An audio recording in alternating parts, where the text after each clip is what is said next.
Sa mundo ng musika, may mga pangalan na hindi matunog sa masa, pero itinuturing na hari sa likod ng entablado.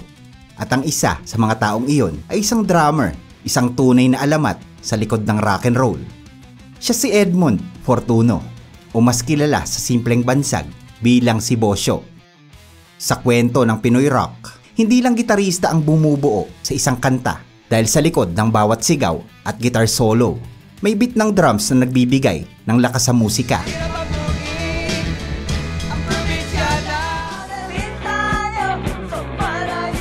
At sa likod ng ritmo na yon, si Bosyo ang nagpapalakas. Halika't kilalanin natin siya at magbalik tanaw sa ilan sa mga ligasiya na kanyang naibahagi sa mundo ng OPM. Si Edmund Fortuno ay pinanganak sa Cebu at lumaki sa isang pamilya ng mga manunugtog. Ang kanyang ama ay si Ramon Fortuno, na isang respetadong musikero at arranger nung kanyang kapanahunan. At bilang anak nga ng isang musikero, bata pa lang si Bosyo ay sumasama na siya sa mga ensayo ng kanyang ama. Ayon sa mga nakasaksi, kahit maliit pa itong si Bosyo ay palagi na siyang may hawak na drumstick. Sa paglipas ng panahon, ay nagsimula na ang kanyang profesional na karera sa musika. At sa murang edad ay sumama na siya sa bandang The Swooner. Noong 1960s, lumipad sila patungo sa Hong Kong na kung saan naging regular ang grupo sa mga sikat na club doon. Sa panahon na yon, ang Hong Kong ay maituturing na Las Vegas para sa mga Asyanong banda dahil dito nagtutungo ang maraming dayuhan mula sa iba't ibang dako ng mundo. Sa mga bar doon, hindi lang entertainment ang dala ng The Swooner dahil dinadala nila ang group at pinapakita ang talentong Pilipino. Pagkatapos nila sa Hong Kong ay lumipad sila patungo sa Japan na kung saan ay tinawag nila ang kanilang banda na The Food. Sa bansang Hapon ay tumutugtog sila ng Japanese pop at psychedelic rock. Sa stage, si Bosyo ang bumubuo ng pulso ng banda. Tumutugtog din ng mga kantang galing sa musical group na tinatawag na Hair. Pati Japanese song na hindi niya raw maintindihan pero ramdam niya naman ang tibok. Pagbalik niya sa Pilipinas noong 1965, nakilala niya si Pepe Smith at doon nagsimula ang kanilang tambalang binansagan na Kalabog and Bosyo na batay sa comics ni Larry Alcala. Hindi biro ang kanilang ginawa dahil sa panahong tahimik ang karamihan, sila naman ang tumutugtog ng bago, kakaiba at makabayang musika. Sila ay nagpasiklab din sa CCP sa mga produksyon ng Hair at Jesus Christ Superstar. Pero hindi sila tumigil doon dahil noong 1971 ay itinayo ni Bosyo ang banda niyang Anak Bayan. At sa ilalim ng martial law kung kailan bawal ang protesta, sila naman ang bumuo ng makabayan at masa-friendly na rock music. Sa kabila ng mahigpit na batas ng gobyerno na kung saan bawal ang mahabang buhok, ay pinayagan si Bosyo dahil sa libro na aking nabasa ay siya daw ang apple of the eye ng kabataang barangay na noon ay pinamumunuan ni Miss Amy Marcos. Kwento ng ilang fans, tuwing nasa entablado itong si Bosyo ay may kakaibang presensya. Hindi siya showman, hindi siya nagkukunwaring bida, pero ramdam mong siya talaga ang nagdadala sa grupo. Hindi mabilang ang kanyang naitulong sa mga combo noong 70s hanggang 80s. Ang bandang Anak Bayan mula 1971 hanggang 1976 ay bumalik noong 1978 kung saan binuo nila ang kantang Probinsyana, Jeepney Rock, Habang Buhay at pagbabalik ng Kuwago. Si Bosyo ay naging drummer ng Sampaguita Band, pinasikat ang kantang Bonggahan at marami pang iba. Siya rin ang naging lakas sa likod ng mga guitar solo ni Gary Perez. Si Bosyo ay pumasok din sa jazz scene noong 1979 bilang session drummer ni Eddie Katindig at Bong Peñera. Noong 1980, isang malaking milestone naman ang dumating sa kanyang buhay dahil si Chuck Berry pa mismo na isang alamat at berdugo ng rock and roll ang pumili sa kanya upang maging drummer sa kanyang ginanap na concert dito sa Pilipinas sa Folk Art Theaters. Ito'y masasabing isang napakalaking karangalan sa isang musikerong Pinoy na maging drummer ng isang international legend.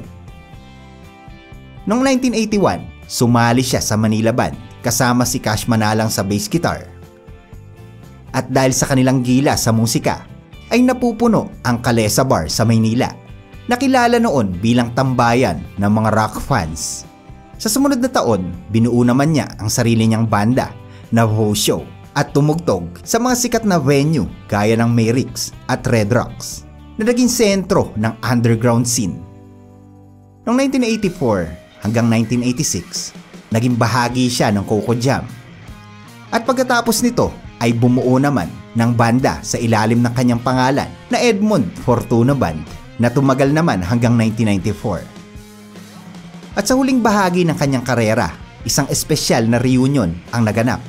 Sina Pepe Smith at iba pang membro ng Juan de la Cruz Band sa kanilang reunion concert noong 1998. Siya ay naging bahagi ng ilang live performance at jam session bilang respeto na rin at pagkilala ng mga alamat sa kanya.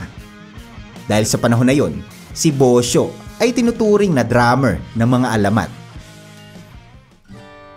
Noong Oktubre taong 1999, isang makasaysayang gabi para sa OPM at para kay Edmond Fortuno. Sa NU 107 Rock Awards ay ginawaran siya ng isang Hall of Fame Award para sa napakalaking ambag niya sa mundo ng Filipino rock and roll. Pero ang totoo, hindi niya ito inaasahan. Wala siyang nakahandang speech. Sa katunayan nga ay nasa likod lang sila noon, nakaupo ng kanyang mga kasama.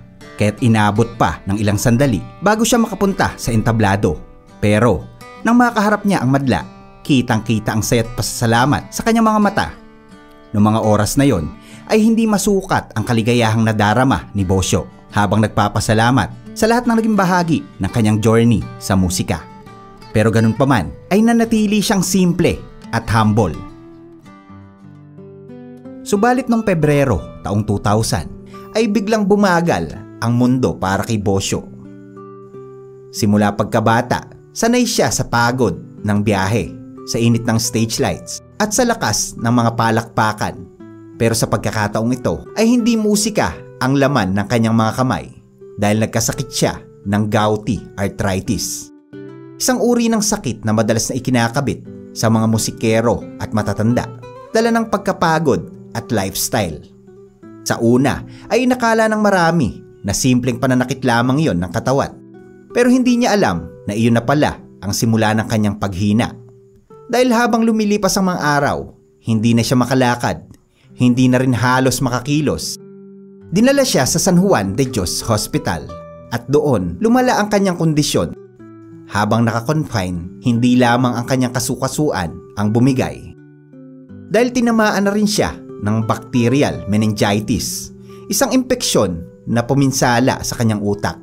At habang ang mga kaibigan niya at kapamilya ay nag-aabang ng kanyang paglabas sa ospital, ang taong sanay sa malalakas na ingay ay biglang may pumukaw, isang nakakabinging katahimikan. Dahil nung ikalawa ng Marso sa kaparehong taon ay huling hapon na pala yon ng kanyang buhay. Si Edmond Fortuno, sa edad na 51, ay tuluyan ng namaalam. Hindi na narinig ang kanyang pagtambol sa loob ng kanyang kwarto. Ang huling beat ay hindi sa drums kundi sa kanyang puso.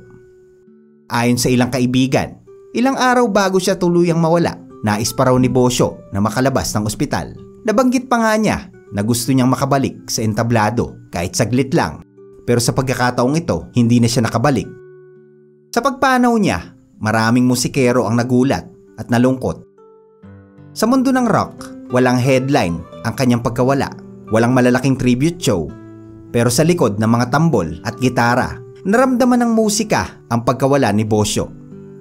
Sa backstage, sa mga nightclub, sa mga entablado na dati niyang pinasigla, ang kanyang presensya ay namutawi bilang isang tahimik na paalala na ang tunay na alamat minsan ay hindi lang nasa spotlight. Sa isang interview na minsan ang sinambit ni Pepe Smith, si Bosyo, tahimik lang yan pero siya ang naglalakad ng musika namin. Isang simpleng linya pero galing sa hari ng rock, patunay kung gaano kaimportante si Bosyo sa likod ng lahat. Saad naman isang pagita, isa siya sa mga hindi kailanman humingi ng spotlight, pero siya ang backbone naming lahat. At dagdag ni Mike Hanopol, isa siya sa mga drummer na hindi mo pwedeng palitan dahil hindi lang beat ang kanyang ibinibigay, kundi ang kanyang buong buhay. Marahil, hindi niya kailangan ng spotlight, hindi niya hinahanap ang kamera o ang korona. Pero siya, ang klase ng musikerong kontento na nasa likod lang ng drums. Basta tumutunog ang musika nila at nanggagaling sa puso. Pero ngayong siya'y wala na, ang tambol na minsan niyang pinatugtog ay nananatiling umaalingaw-ngaw. Sa bawat tugtog ng Pinoy rock, sa bawat bagsak ng drums, naroon pa rin siya, si Bosyo, isang drummer, isang alamat, isang tahimik na haligi ng musika.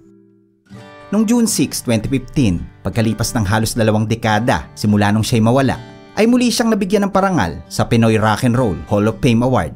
Ito ay tinanggap ng kanyang anak na si Mon at buong pusong ipinagmalaki ang mga kontribusyon ng kanyang ama. Sa entabladong minsang tinugtugan niya ay tumugtog ang mga bagong banda at dating mga kabanda niya. Isang gabi ng musika, ngunit higit pa roon, isang gabi ng pagkilala. Sa mundo ng kantahan, may mga bituin na sumisikat at unti-unting nawawala. Pero may mga pangalan na hindi mo madalas marinig dahil sila ang gumagawa ng musika para sa iba. At sa kwento ni Bosyo, may isang mahalagang aral tayong lahat na dapat tandaan. Hindi kailangang nasa harap ka ng entablado para maging mahalaga. Hindi kailangang ikaw ang bida para makalikha ng pagbabago. Sa buhay, huwag nating baliwalain ang mga taong tila nasa likod lang. Yung mga hindi bumibida, hindi sumisigaw, hindi hinahanap ng kamera. Dahil sila minsan ang tunay na dahilan kung bakit tumutuloy ang awit sa ating buhay. Tulad ng isang drummer sa isang banda, hindi man sila ang nasa harap, pero sila ang bumubuo ng ritmo. Sila ang nagbibigay ng lakas. Sila ang nagsisigurong hindi tayo maliligaw sa tiyempo. Sa bawat tagumpay natin, sa bawat hakbang na inaakala nating tayo lang ang may gawa, lumingon ka. Baka meron ding isang Bosyo sa buhay mo. Isang taong tahimik lang, pero patuloy kang itinutulak, pasulong. Pamilyang tahimik na nakasuporta, kaibigang laging nasa likod mo, guro, mentor, o kasamang di mo madalas mapansin. Pero sila ang dahilan kung bakit ka nakarating dito. Sa personal na buhay, matutong magpasalamat, matutong lumingon, at matutong kilalanin ang pinakamaliit na kontribusyon ng mga tao sa paligid mo. Dahil sa bandang huli, hindi ikaw lang ang bida ng kwento mo. May mga taong tahimik lang na lumalaban para sa'yo, para marinig mo ang sariling awit ng buhay mo. Hanggang dito na lamang po, mga kaibigan, mga tropa. Salamat sa inyong pakikinig. God bless sa ating lahat. No hates, respeto, tugtugan lang.